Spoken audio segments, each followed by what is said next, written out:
झांसी 1 जुलाई 2022 से संपूर्ण उत्तर प्रदेश में एक साथ शुरू होने वाली तिरंगा शाखा के अंतर्गत आज झांसी में खाती बाबा स्थित बाल भारती कॉलेज में तिरंगा शाखा का आयोजन किया गया। तिरंगा शाखा में सर्वप्रथम तिरंगा झंडा लगाया गया और राष्ट्रगान से कार्यक्रम की शुरुआत की गई। इसके पश्चात आज की तिरंगा शाखा प्रमुख सामाजिक कार्यकर्ता अनिल कुमार ने संविधान की प्रस्तावना पढ़ी, जिसे उपस्थित सभी लोगों ने उनके साथ दोहराया। एडवोकेट विजय कुमार कर ने संविधान की प्रस्तावना की विस्तृत व्याख्या करते हुए बताया कि संविधान हम सभी को अपने अपने धर्म को मानने, उसका प्रचार करने और दूसरों को उसकी शिक्षा देने की आज़ादी देता है, लेकिन साथ ही दूसरों के धर्म को नीचा दिखाना या किसी धार्मिक भावनाओं को ठेस पहुंचाने से भी रोकता है। शाखा प्रमुख अनिल कुमार ने बाबा साहब भीमराव अंबेडकर जी के जीवन संघर्षों व संविधान बनाने में अनेक योगदान के बारे में बताया कि किस तरह बचपन में डॉक्टर अंबेडकर को क्लास के बाहर बैठकर पढ़ना पड़ता था तथा जिस भेदभाव को खत्म करने के लिए बाबा साहेब ने संविधान में प्रावधान दिए हैं, वह भेदभाव आज भी पूरी तरह समाप्त नहीं हुआ है। मैं बोलता जाऊंगा, आपको उस लाइन को उच्चारण करना है, दोहराना है। तो हम शुरू करते हैं। हम भारत के लोग भारत को एक संपूर्ण प्रभुत्व संपन्न समाजवादी पंथ निरपेक्ष लोकतंत्रात्मक गणराज्य बनाने के लिए तथा उसके समस्त नागरिकों को सामाजिक, आर्थिक और राजनीतिक न्याय, विचार, अभिव्यक्ति, विश्वास, धर्म और उपासना की स्वतंत्रता, प्रतिष्ठा और अवसर की समता प्राप्त कराने के लिए तथा उन सब में व्यक्ति की गरिमा और राष्ट्र की एकता और अखंडता सुनिश्चित करने वाली बंधुता बढ़ाने के लिए दृढ़ संकल्प होकर अपनी इस संविधान सभा में आज तारीख 26 नवंबर 1949 ईस्वी मिति मार्गशीर्ष शुक्ल सप्तमी संवत 2006 विक्रमी को एतद द्वारा इस संविधान को अंगीकृत, अधिनियमित और आत्मसमर्पित करते हैं। चीज है जो आपको ये एक योग्यता देती है कि किस तरीके से आप सही और गलत के बारे में जानेंगे, किस तरीके से अपने अधिकारों के बारे में जानेंगे, किस तरीके से आप ये जानेंगे कि कहीं कुछ आपके साथ भेदभाव तो नहीं हो रहा है, कुछ गलत तो नहीं हो रहा है। ये बिना शिक्षित हुए, बिना संविधान को जाने आप नहीं समझ पाएंगे। हमारे अतिथियों में से जैसे वक्ता हमारे जो थे, उन्होंने ये भी कहा कि संविधान की सही जो चीजें हैं वो आज लागू नहीं हो पाई हैं, जिसकी वजह से बहुत अलग अलग विसंगतियां आज भी हैं। जैसे अगर जो स्टूडेंट यहाँ पर हैं उन्हें अच्छी तरह से मालूम है कि शिक्षा के ही क्षेत्र में कितना डिफरेंस है। आज हमारे देश में कुछ ऐसे भी स्कूल्स हैं जहाँ पर सिर्फ एडमिशन के लिए आपको कई लाख रुपए डोनेशन देना पड़ेगा, फिर भी एडमिशन नहीं मिलेगा। और कुछ जो सरकारी स्कूल खुले हैं वहाँ पर फर्नीचर नहीं होता है, पंखे नहीं होते हैं, जमीन पर बैठकर बच्चों को पढ़ना पड़ता है। तो हम ये उम्मीद कर सकते हैं संविधान की अगर सही तरीके से लागू हो जाए, सरकारें अगर अपना काम सही ढंग से करने लगे, तो कम से कम ऐसे शिक्षा की जो चीजें उसमें क्यों अलग अलग। आपको मालूम है कि वर्ल्ड में सबसे जो बेहतर, सबसे बेस्ट जो शिक्षा का मॉडल है वो कहाँ का है? शायद कुछ लोगों को मालूम हो या नहीं मालूम हो, दुनिया में एक देश है फिनलैंड। फिनलैंड का जो शिक्षा का मॉडल है वो दुनिया में सबसे बेस्ट माना जाता है और वहां पर कोई भी प्राइवेट स्कूल नहीं है, ये ध्यान रखिए। और वहां के जो स्कूल हैं यहाँ भारत के जो टॉप क्लास के स्कूल हैं, जहाँ पर लाखों करोड़ों रुपए लगते हैं, लाखों रुपए डोनेशन लगता है और क्वार्टरली का खर्चा 3-3, 4-4 लाख रुपए आता है, जो बड़े बड़े इंडस्ट्रियलिस्ट, बड़े बड़े अमीर लोगों के बच्चे जहाँ पढ़ते हैं, जो सुविधाएं भारत में लाखों रुपए खर्च करके मिलती है, वहां पर वो फिनलैंड में सभी को मुफ्त मिलती है। बिल्कुल कोई भी पैसा नहीं देना पड़ता है इसके लिए और कोई प्राइवेट स्कूल नहीं है वहां पर। तो हम ये उम्मीद कर सकते हैं कि अगर हमारे देश में संविधान को सही तरीके से लागू हो, सरकार अपनी जिम्मेदारी को समझे, तो हमारे देश में ऐसा नहीं होना चाहिए।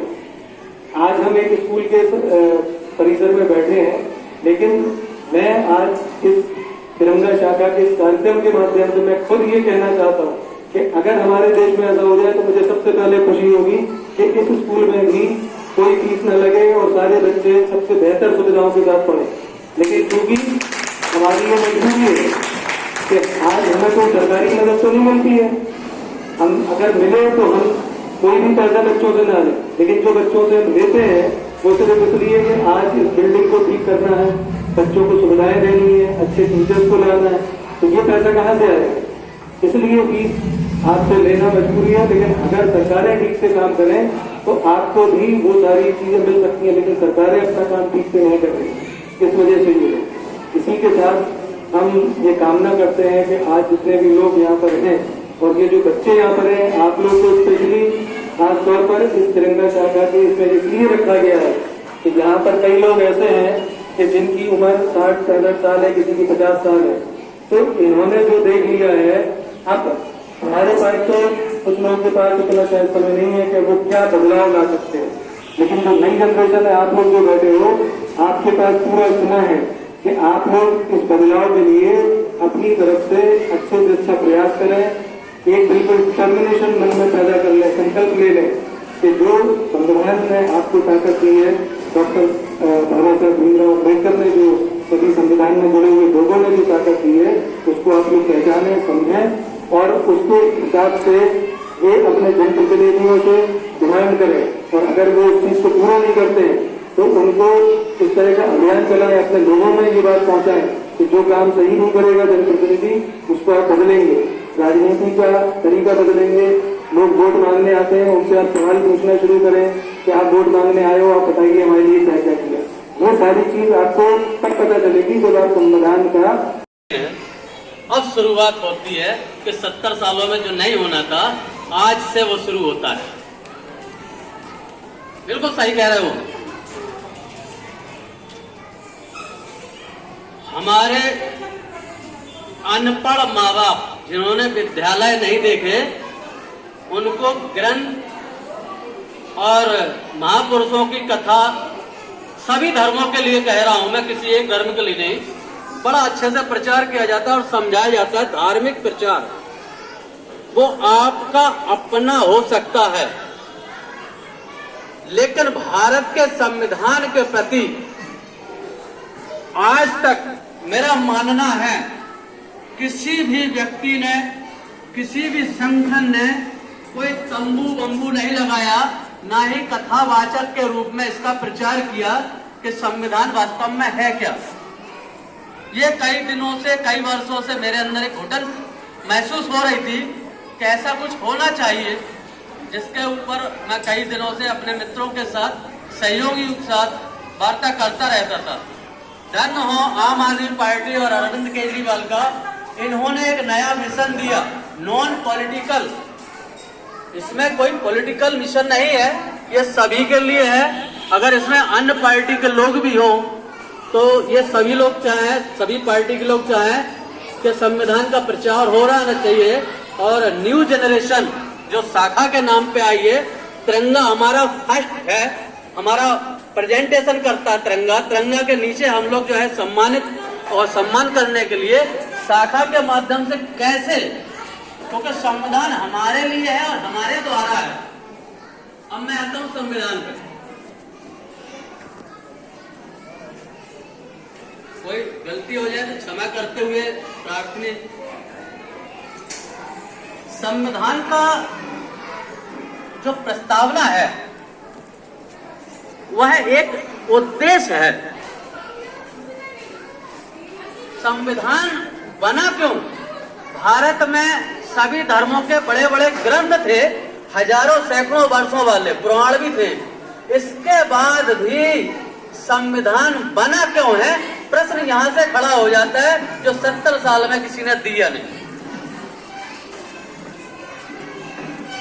संविधान में पहली लाइन लिखी हुई है, हम भारत के लोग। प्रस्तावना की पहली लाइन है, हम भारत के लोग। कौन लोग?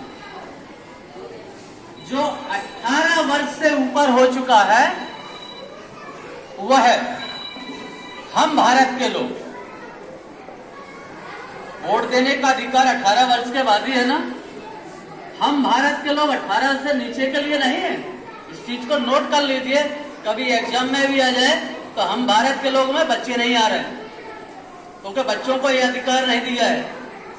हाँ, उनके माता पिता, उनके संरक्षक को यह अधिकार दिया है।